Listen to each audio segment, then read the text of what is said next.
Note that this channel broadcasts messages from a range of messengers. Please take every word before the Lord for confirmation.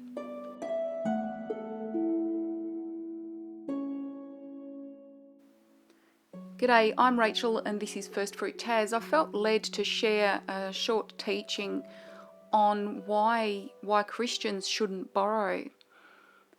And so let's get started. There is a standout verse on exactly this topic which I'll share here. Deuteronomy 28:12 ESV. The Lord will open to you his good treasury, the heavens, to give the rain to your land in its season, and to bless all the work of your hands.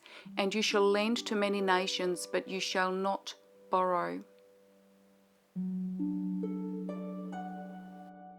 Once we're walking in divine alignment with God and his plan over our lives, we can rely on him entirely for provision. Even before that point in time, he gives us what we need, not necessarily what we want.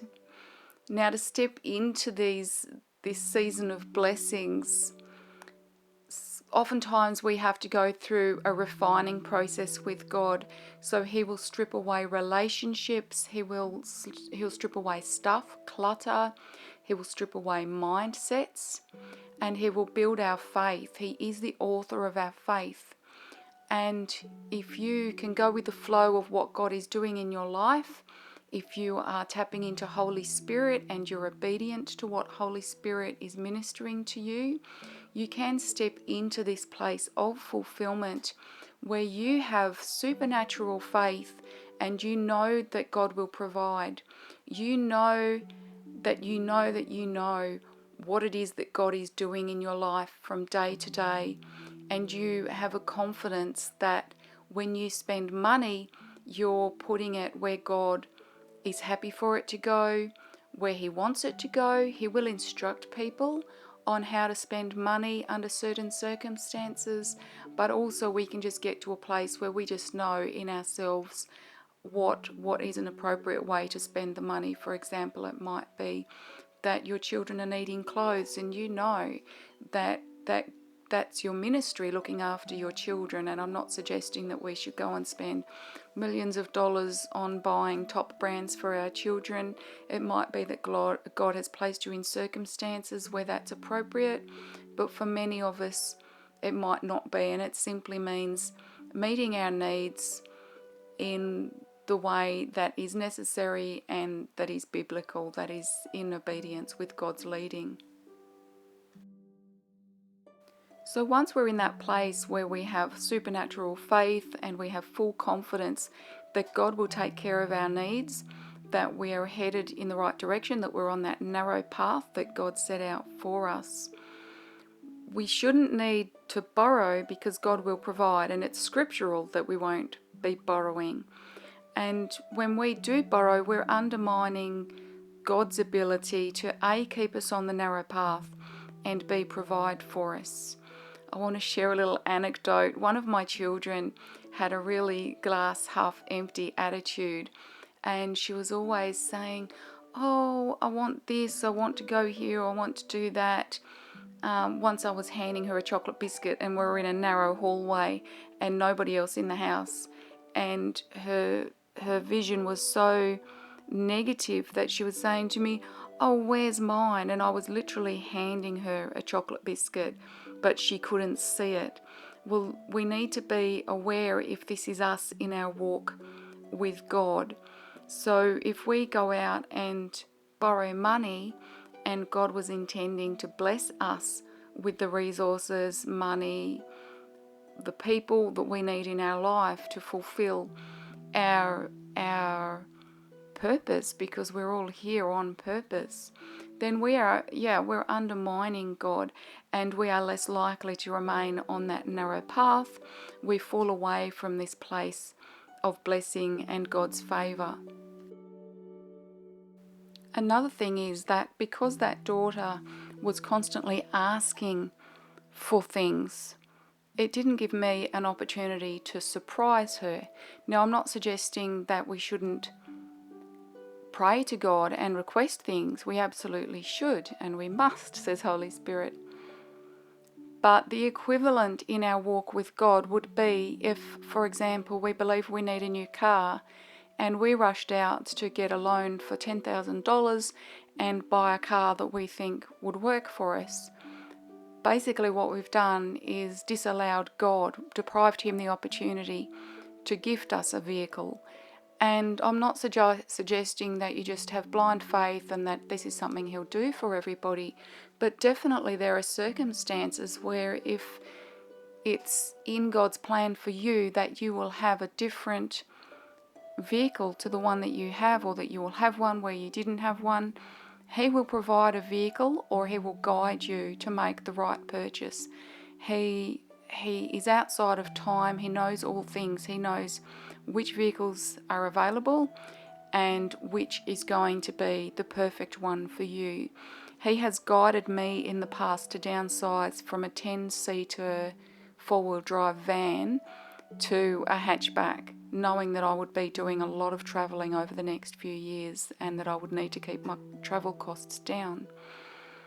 I know somebody who has been given a car on 2 occasions by God, and on a 3rd occasion they were guided by God on which car to purchase. He guided them to sell their existing vehicle to another person for thousands of dollars less than they could have got for the vehicle. But what God knew is that this other vehicle that he led them to, which didn't really feel like an ideal choice, when this person was in the process of moving to the next vehicle that God had set up for them, a check had come in the mail saying that those vehicles, the purchase price of them, not the purchase price, sorry, they were quite old vehicles by then. The factory was paying this refund of something like $3,500 for each of those vehicles and reclaiming the vehicles.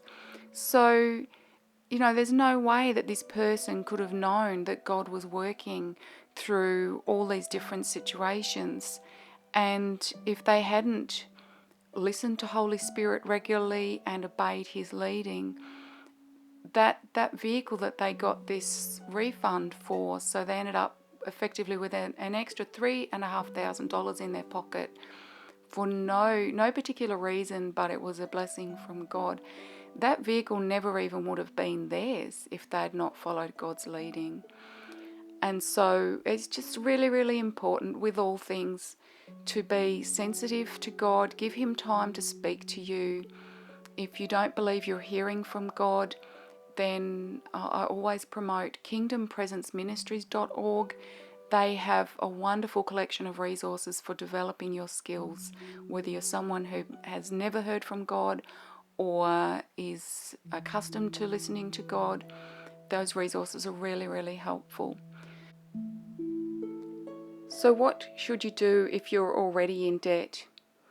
The first stop is always to pray.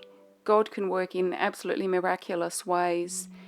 And if you are still going through your refining process, if your faith is not perhaps as strong as it could be, it might be that God is teaching you some lessons through your debt and through resolving your debt. And I'll give you an example of this because it might not be what you're thinking. It wasn't so much a debt, but I'd gone into a contract with a telco and they kept making errors, which meant that they were sort of removing these really good deals that they'd offered me and not providing me the service at all, etc., etc. And I was battling it out with them over something like 6 months.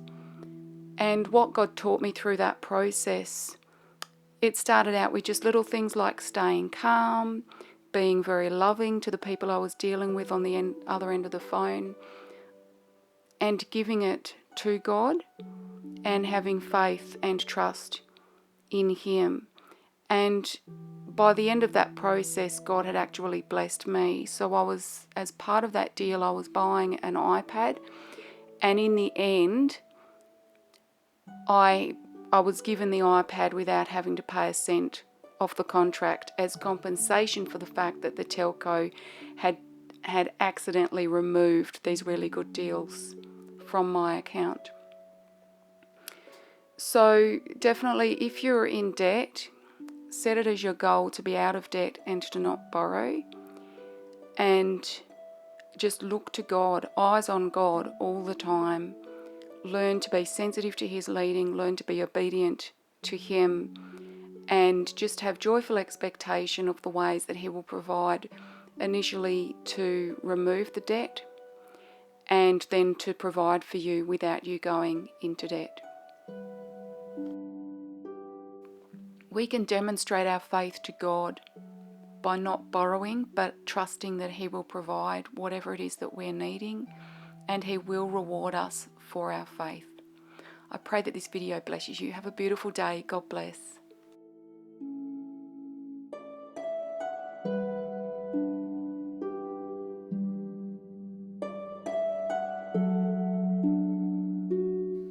Holy Father, I thank you for placing this video before those you intend to receive it. Financial support is welcome, and donations can be made by selecting the link in the details box below this video.